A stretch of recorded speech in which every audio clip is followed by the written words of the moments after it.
So I want to address this issue of fear. I've heard a lot of people say over the past few years that preparing for potentially challenging future scenarios is living in fear. The New Age movement has also contributed to the conversation by introducing the, albeit true, principle that we create our own reality. This has led to the widespread notion that if you ignore collective reality, it won't be able to penetrate your own reality bubble. I've given this idea a lot of thought, and here are some of my present conclusions on the subject, which I'm sharing because I believe that how we deal with the issue of our fear matters. Firstly, we are always manifesting. Always. It is not simply that some people are good at it and some people aren't. We all do it all the time. We project our beliefs out into the world, and what we see reflected back is simply a reflection of those beliefs. Some people have beliefs which allow them to live in a better fashion than others, while some people feel much less supported and deserving. While many folks these days are generating a lot of income from teaching others how to manifest more, there is actually an infinite chain of factors which influence the lives which we ourselves or others create. And at present, we see only a very small part of the picture. There is always balance in the cosmic order.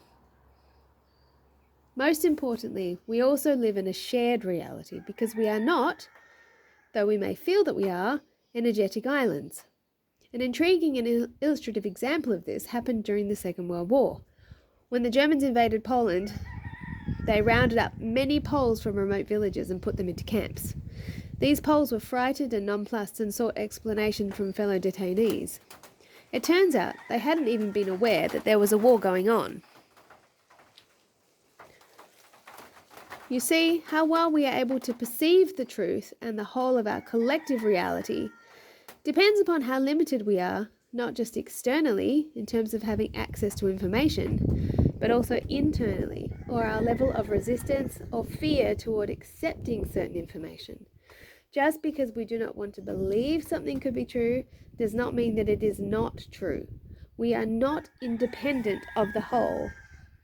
Excuse the roosters in the background there. The Buddha is reported to have stated, "Before enlightenment, chop wood, carry water. After enlightenment, chop wood, carry water."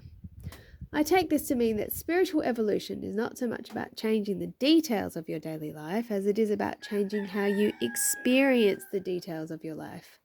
Buddha did not say, after enlightenment, live in a fully staffed mansion, eat caviar and relax by the pool all day. Because aspiring for this kind of a lifestyle may in fact miss the point.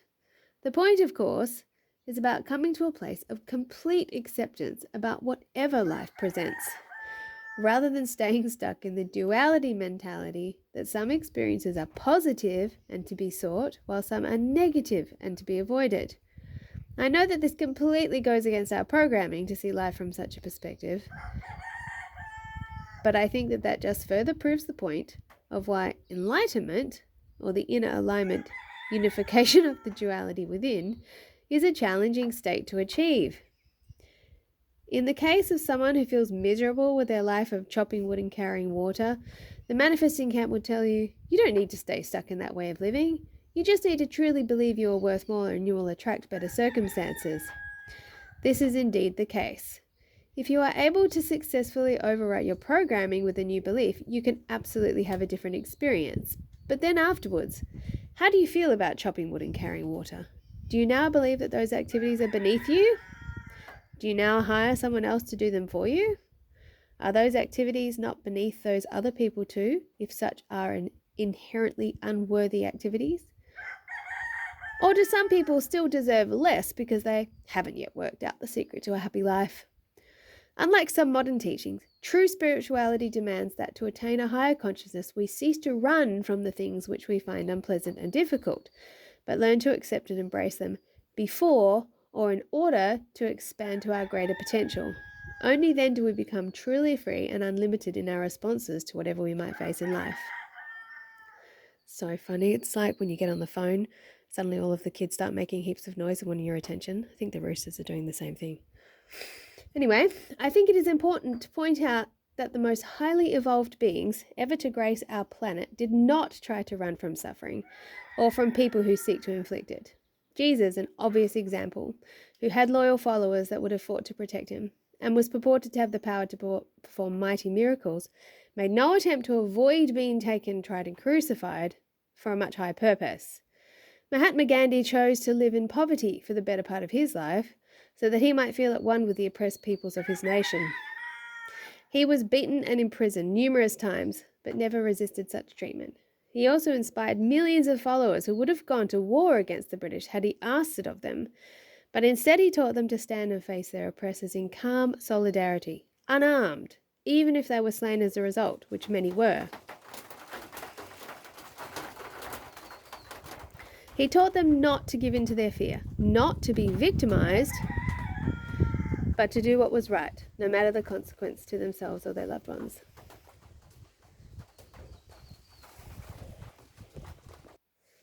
Okay, let's try it inside. These men set a very high bar but demonstrated a powerful principle. Not living a life of fear means neither resisting nor running from that which inspires fear or anxiety within us. It does not mean simply becoming a doormat to people who would walk all over us, but it does mean rising above our knee-jerk responses of trying to control others through energetic domination or force, or fleeing the presence of people or situations which may trigger unpleasant internal experiences of frustration, rage, or terror. It means choosing to face that which threatens us with equanimity, compassion, and presence, acting rather than reacting, by making fully conscious decisions about what a situation requires of us for the best possible outcome for all. That is what facing our fear means. True courage is not the absence of fear, but the decision to act well in spite of it. Personally, I believe that what we are about to collectively face in coming days, while likely to be physically, emotionally, and mentally challenging, is not inherently negative.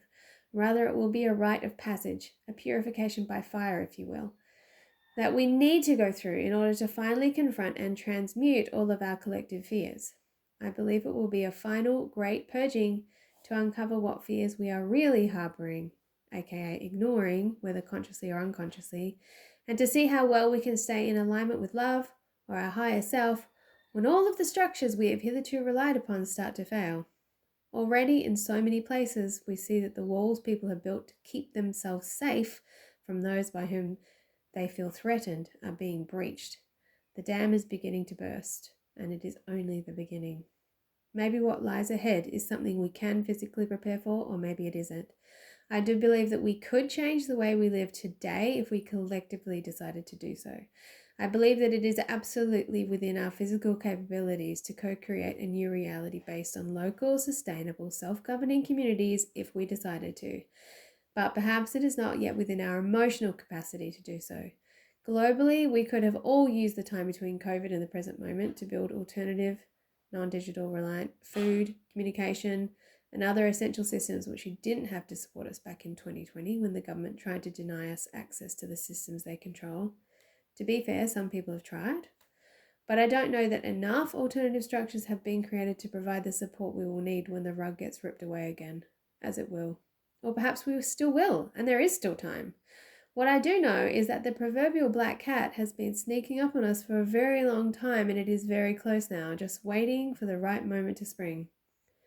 Yet what does a black cat symbolize? Why, the deep feminine, of course, are our dark, hidden, unconscious aspects. That which we deny, the things within which threaten us. That is what we are truly about to face. The great apocalypse is the great unveiling. That which has always been there, just behind the curtain of our conscious awareness, is about to be fully revealed. This is what I believe we must prepare for.